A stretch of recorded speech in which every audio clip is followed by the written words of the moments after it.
Chapter 4. Ramona and the Apples. "Mother, I'm home," beezus called, as she burst into the house one afternoon after school. Mother appeared wearing her hat and coat and carrying a shopping list in her hand. She kissed beezus. "How was school today?" she asked. "All right. We studied about Christopher Columbus," said beezus. "Did you, dear?" said Mother absent-mindedly. "I wonder if you'd mind keeping an eye on Ramona for half an hour or so while I do the marketing. She was up so late last night. I let her have a long nap this afternoon, and I wasn't able to go out until she woke up." "All right. I'll look after her," agreed beezus.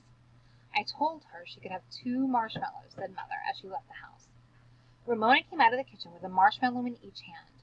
Her nose was covered with white powder. "What's Christopher Columbus?" she asked. "Christopher Columbus," beezus corrected. "Come here, Ramona, let me wipe off your nose." "No," said Ramona, backing away. "I just powdered it." Closing her eyes, Ramona pounded one of the marshmallows against her nose. Powdered sugar fell all over her face. "These are my powder puffs," she explained. Beezus started to tell Ramona not to be silly, she'd get all sticky, but then decided it would be useless. Ramona never minded being sticky. Instead, she said, "Christopher Columbus is a man who thought he discovered America, and he was also trying to prove that the world was round." "Is it?" Ramona sounded puzzled. She beat the other marshmallow against her chin. "Why, Ramona, don't you know the world is round?" beezus asked. Ramona shook her head and powdered her forehead with a marshmallow. "Well, the world is round, just like an orange," beezus told her. "If you could start out and travel in a perfectly straight line, you would come right back to where you started from." "I would?" Ramona looked as if she didn't understand this at all. She also looked as if she didn't care much, because she went right on powdering her face with the marshmallows. "Well," thought beezus, "there's no use trying to explain it to her." She went into the bedroom to change from her school clothes into her play clothes. As usual, she found Ramona's doll, Bendix, laying on her bed, and with a feeling of annoyance she tossed it across the room to Ramona's bed. When she had changed her clothes and she went into the kitchen, ate some graham crackers and peanut butter, and helped herself to 2 marshmallows. If Ramona could have 2, it was only fair that she could have 2 also. After eating the marshmallows and licking the powdered sugar from her fingers, beezus decided that reading about Big Steve would be the easiest way to keep Ramona from thinking up some mischief to get into while Mother was away.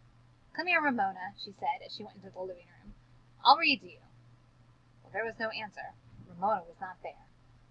"That's funny," thought beezus, and went into the bedroom. The room was empty.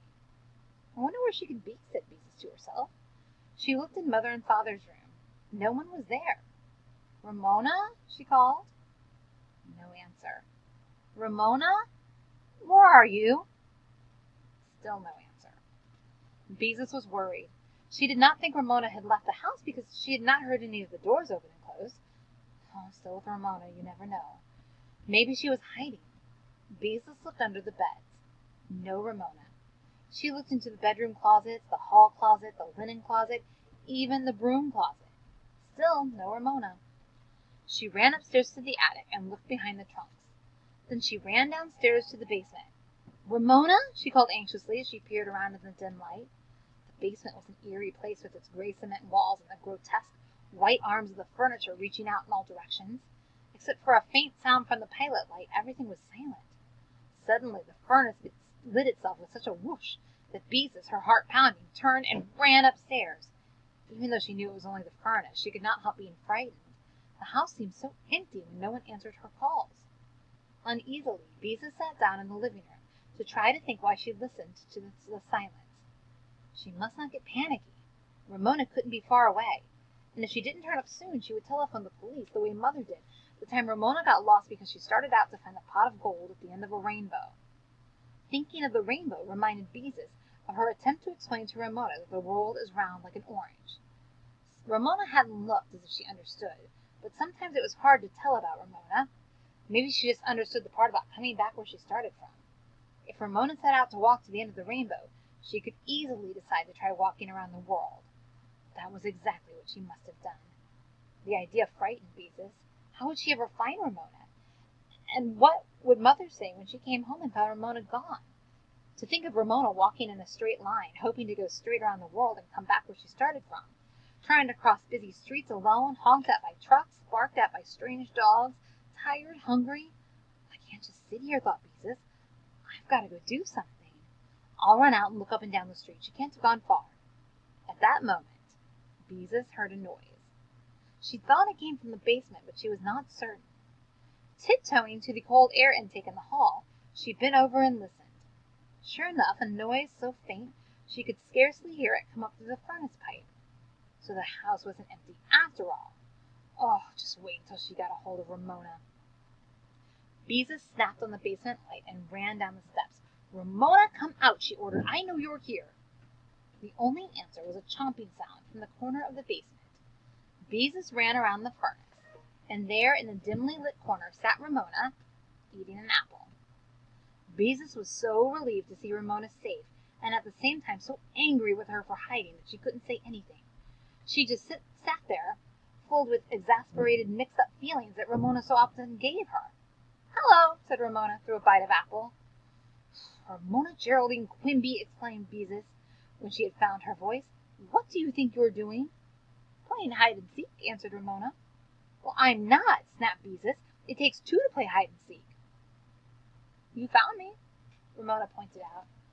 Oh, once again Beezus couldn't find any words. To think she had worried so, when all the time Ramona was sitting in the basement listening to her call, and eating an apple too. As she stood in front of Ramona, Beezus's eyes began to grow accustomed to the dim light, and she realized what Ramona was doing. She stared, horrified, at what she saw. As if hiding were not enough, what would Mother say when she came home, and found what Ramona had been up to this whole time? Ramona was sitting on the floor beside a box of apples. Lying around her on the cement floor were a number of apples, each with one bite out of it. While Beezus stared, Ramona reached into the box, selected an apple, took one big bite out of the reddest part, and tossed the rest of the apple on the floor. While she noisily chewed that bite, she reached into the apple box again. "Ramona!" cried Beezus, horrified. "You can't do that." "I can too," Ramona said through her mouth full. "Stop it," ordered Beezus. "Stop it this instant. You can't eat one bite and then throw the rest away." "But the first bite tastes the best," explained Ramona reasonably, as she reached into the box again. Beezus had to admit that Ramona was right. The first bite of an apple always did taste best. Ramona's sharp little teeth were about to sink into another apple, when Beezus snatched it from her. "That's my apple!" screamed Ramona. "It is not," said Beezus angrily, stamping her foot. "One apple is all you're supposed to have. Oh, just wait till Mother finds out." So we'll have to see what happens to Ramona and her apple-eating ways on Monday.